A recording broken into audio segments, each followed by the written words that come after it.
Assalamualaikum warahmatullahi wabarakatuh. Kita jumpa lagi untuk subjek asas sains komputer tingkatan 3. Kita masih lagi dalam tajuk 4.0 kod arahan 4.1 pekalan data dan SQL. Okey, pada minggu lepas kita dah buat 4.12 iaitu menyenaraikan entiti dan atribut. So hari ini kita akan tengok 4.13 kekunci primer dan kekunci asing.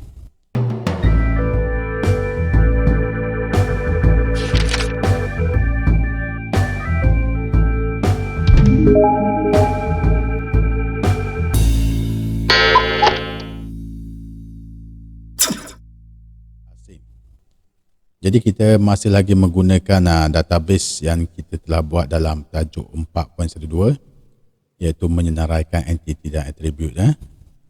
Jadi kamu buka semula file database maklumat murid yang telah kamu buat dalam minggu lepas. Okey, buka semula database maklumat murid yang telah kamu buat minggu lepas. Jadi hari ini kita nak tengok apa itu kekunci primer dan juga kekunci asing. Jadi masih ingat apa yang dikatakan dengan entity dan juga apa yang dikatakan dengan attribute. Jadi maklumat murid ini ialah entity. ID murid, nama, jantina, kaum, agama. Ini ialah attribute. Jadi dalam entity ini dia mengandungi rekod. Okey, sekarang ni kita nak kenal macam mana yang dikatakan primary key ataupun kekunci primer. Jadi dalam satu entity dia mengandungi primary key ataupun kekunci primer. Primary key itu dia berada pada attribute yang mempunyai nilai yang unik. Maksudnya unik di sini dia data dia tidak berulang. Okey, jika kita tengok di sini dalam atribut untuk maklumat murid ini. Okey, ID murid ini ialah primary key. Mengapa kita pilih ID murid sebagai primary key? Kerana datanya, rekodnya tidak berulang.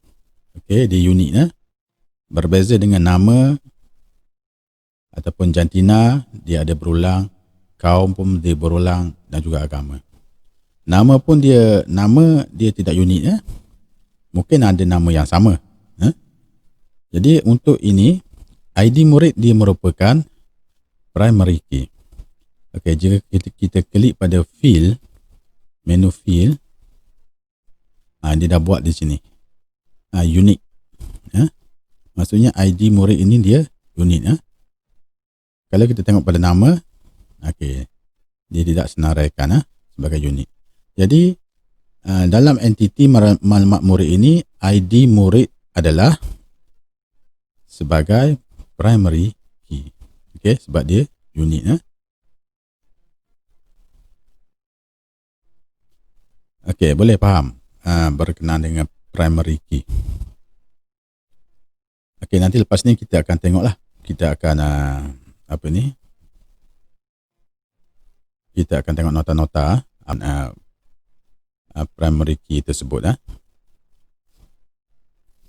Okey, seterusnya kita nak tengok pula apa itu foreign key ataupun kekunci asing. Jadi untuk mewujudkan kekunci asing ini dia mesti dalam atribut jadual hubungan. Maksudnya dia kena ada satu lagi entity, barulah kita boleh wujudkan foreign key ataupun kekunci asing.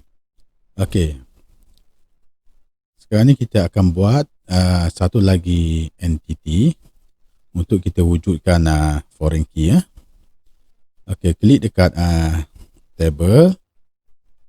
Okey, lepas tu kita klik create table. Okey, dinamakan dengan table 1. Okey, kita tukar tabel 1 ini dengan nama maklumat penjaga. Caranya sama juga, iaitu kita right click pada tabel atas ni, tabel 1, kita klik pada save, kita bagi nama maklumat penjaga. Okey, maklumat underscore penjaga ya. Klik OK. Okey, so di sini kita dah ada dua entiti. Yang pertama tadi yang telah membuat minggu lepas, iaitu maklumat murid. Entiti maklumat murid. Dan satu lagi yang kita akan buat hari ini ialah entiti maklumat penjaga. Okey. Untuk atribut maklumat penjaga, yang pertama untuk ID ini, okey, yang ini kita namakan dia sebagai atribut nombor underscore daftar. Okey. Okey, data type dia kita guna number. Okey. Okey, untuk atribut yang kedua bagi entiti maklumat penjaga, okey, kita pilih short tag. Kita namakan atribut ini dengan ID underscore murid. Okey. Yang ketiga, atribut yang ketiga kita pilih short tag lagi. Kita namakan dia nama underscore bapa. Okey, atribut yang seterusnya, pilih short tag lagi, kita pilih nama underscore ibu. Okey. Dan seterusnya, atribut seterusnya untuk entiti maklumat penjaga. Okey, kita pilih short tag juga, nombor underscore telefon.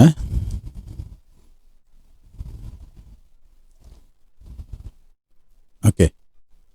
Okey, dah siap. So entiti untuk maklumat penjaga, kita ada atribut, 5 atribut. Nombor daftar, ID murid, nama bapa, nama ibu dan juga nombor telefon. Okey, sekarang ni kita isi data dia. Untuk yang pertama, nombor daftar. Okey, kita isi 1111. Okey. ID murid. Okey, kita isi ID murid kita isi 4581388.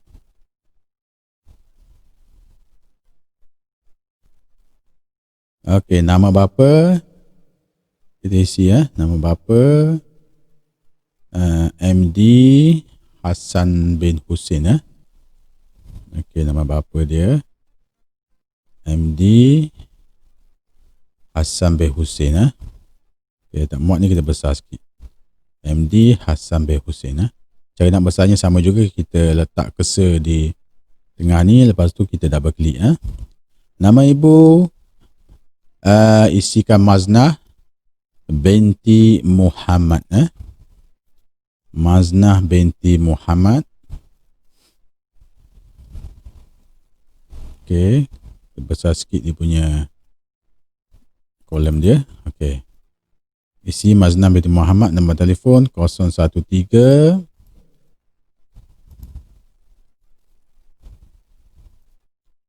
013 94110909. Okey, seterusnya isi untuk rekod yang kedua pula. Nombor daftar dia 1112. Okey. ID murid isikan 162 3863. Okey. Okey, nama bapa Abdullah binti Abdullah bin Awang. Okey. Nama ibu Nura binti Kaliwana. Nura binti kali 1. Okey, nombor telefon 019 360425. Okey, untuk rekod yang ketiga, bagi atribut nombor daftar ketisi 1113. Okey, ID murid 463 7074. Okey. Nama bapanya Megat Yusri bin Megat Yahya.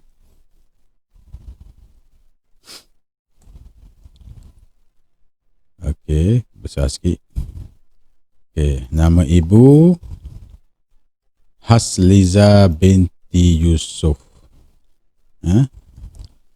Nama ibu dia Hasliza binti Yusuf. Okey, nombor telefon 019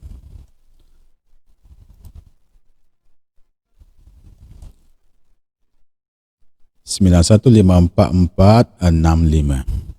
Untuk rekod yang keempat, kita masukkan nombor daftar 1114. Okey. ID murid 458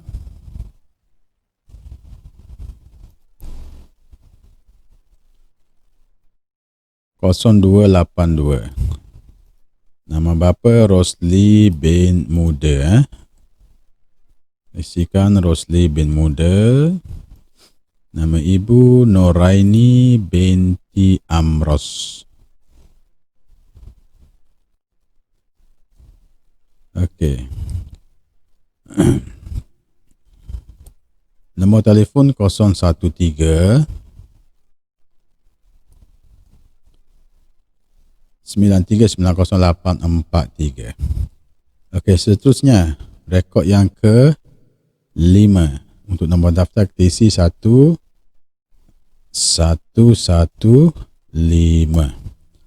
Okey.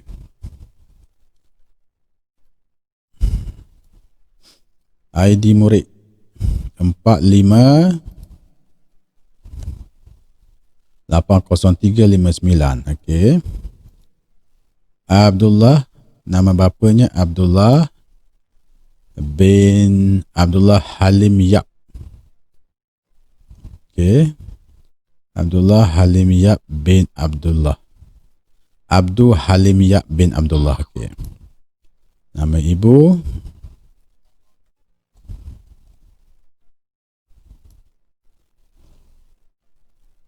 Manis Noaini Johan binti Sulong. Okey, nombor telefon 013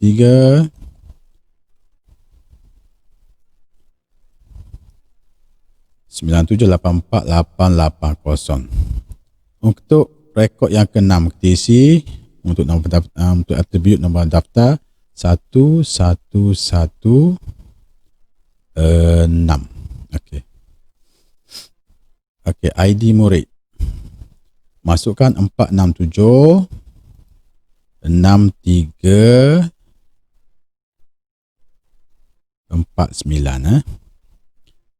Okey, nama bapa Azhar bin Ngah. Okey, masukkan Azhar bin Ngah.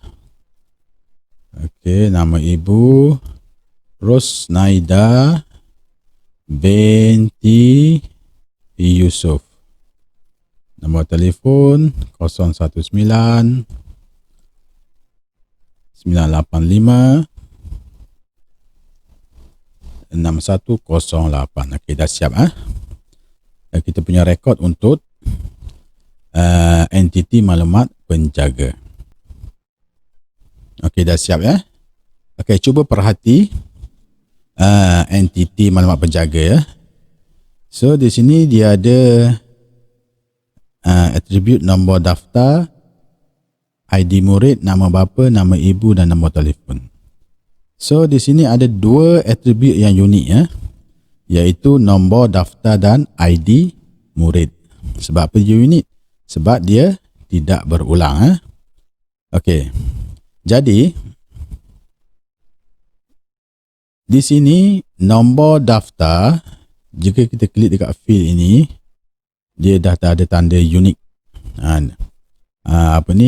Access, Microsoft Access dah tikkan unik. Jadi nombor daftar ini dia unik. Cuba tengok ID murid. ID murid ditandakan dengan index. Maksudnya di sini nombor daftar bagi entiti, nombor daftar atribut nombor daftar. Jadi maksudnya di sini atribut nombor daftar bagi entiti maklumat murid adalah primary key, kekunci utama, kekunci primer. Dan ID murid untuk entiti maklumat penjaga adalah foreign key. Okey. Sebab apa kita jadikan ID murid ini sebagai foreign key? Kerana ID murid ini dia ada hubungan dengan entiti maklumat murid yang pertama tadi ya. Ni. Pada entiti maklumat murid, ID murid adalah foreign key. Okey, kena ingat tu Pada entiti maklumat penjaga, ID murid di sini dijadikan foreign key. Okey. Primary key untuk maklumat penjaga adalah nombor daftar. Sebab apa? Nanti kita bila kita nak buat, sebab apa? Sebab nanti bila kita nak buat jadual hubungan, kita akan hubungkan ID murid pada entiti maklumat penjaga dengan ID murid pada entiti maklumat murid. Dia sama.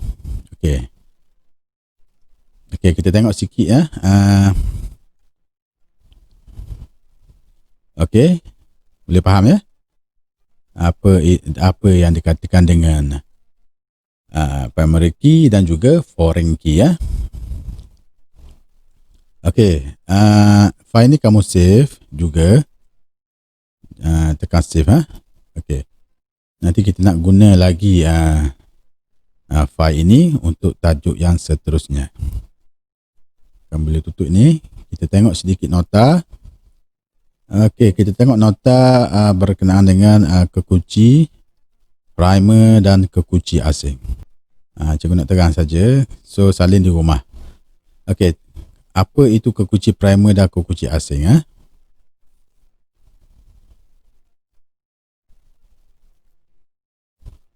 Okey, jadi dalam setiap entiti dia mengandungi rekod-rekod. Rekod-rekod ini dia berada pada atribut. Jadi setiap baris dalam satu entiti merupakan satu rekod. Setiap baris dalam satu entiti dia merupakan satu rekod. Rekod merupakan himpunan atribut yang berhubungan antara satu sama lain. Okey, itu yang dimasukkan dengan rekod. Jadi ada dua kekunci dalam sistem pekalan data. Yang pertama ialah kekunci primer ataupun kita kenali sebagai primer key, dan yang kedua ialah kekunci asing ataupun kita sebut foreign key. Okey, kita tengok apa itu primary key, iaitu kekunci primer ni. Okey, kita tengok ya apa yang dikatakan dengan primary key ataupun kekunci primer. Jadi untuk kita jadikan atribut pada entiti sebagai primary key, dia mesti terdiri daripada atribut dengan nilai yang unik. Maksud unik di sini ialah dia tidak boleh mengandungi data yang sama ataupun dia berulang ataupun dia ditinggalkan kosong. Okey, jadi primary key ini digunakan untuk mengenal pasti rekod dalam jadual. Okey, tadi dah kita buat.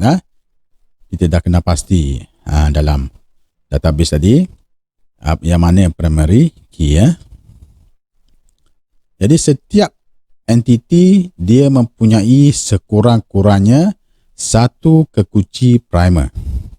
Okey, jadi dalam setiap entiti dia mesti ada satu kekunci primer. Berlainan dengan foreign key. Foreign key mungkin dalam satu entiti dia tidak ada. Okey. Kecuali bila dah ada entiti yang lain dalam database tersebut, barulah boleh kita wujudkan foreign key. Kalau satu entiti saja dia tidak ada foreign key. Okey, kita tengok foreign key. Okey, kita tengok pula foreign key. Jadi foreign key ini dia merupakan atribut dalam satu jadual hubungan. Bila dikatakan dalam satu jadual hubungan, maksudnya dia mesti ada lebih daripada satu entiti dalam database tersebut. Barulah kita boleh wujudkan foreign key. Jadi foreign key ini dia daripada atribut yang merupakan kekunci primer bagi satu jadual hubungan yang lain. Okey, yang cikgu telah terangkan tadi, di mana di entiti maklumat murid, ID murid sebagai primary key, dan pada entiti maklumat penjaga, ID murid itu dijadikan foreign key. Jadi maksudnya kekunci primer bagi satu jadual hubungan yang lain. Atribut yang merupakan kekunci primer bagi satu jadual hubungan yang lain. Boleh faham ni? Okey, jadi foreign key ini dia akan mengaitkan dua atau lebih entiti yang mempunyai hubungan. Jadi bila dalam satu database yang mempunyai lebih daripada satu entiti, maka akan wujud foreign key. Di mana tugas foreign key ini dia akan mengaitkan dua ataupun lebih entiti yang mempunyai hubungan. Maksudnya data yang sama, data yang sama pada atribut. Okey. Okey, jadi foreign key ini dia akan mengaitkan rekod-rekod dari dua atau lebih daripada jadual yang mempunyai hubungan. Okey. Okey, dah habis tajuk ini. So,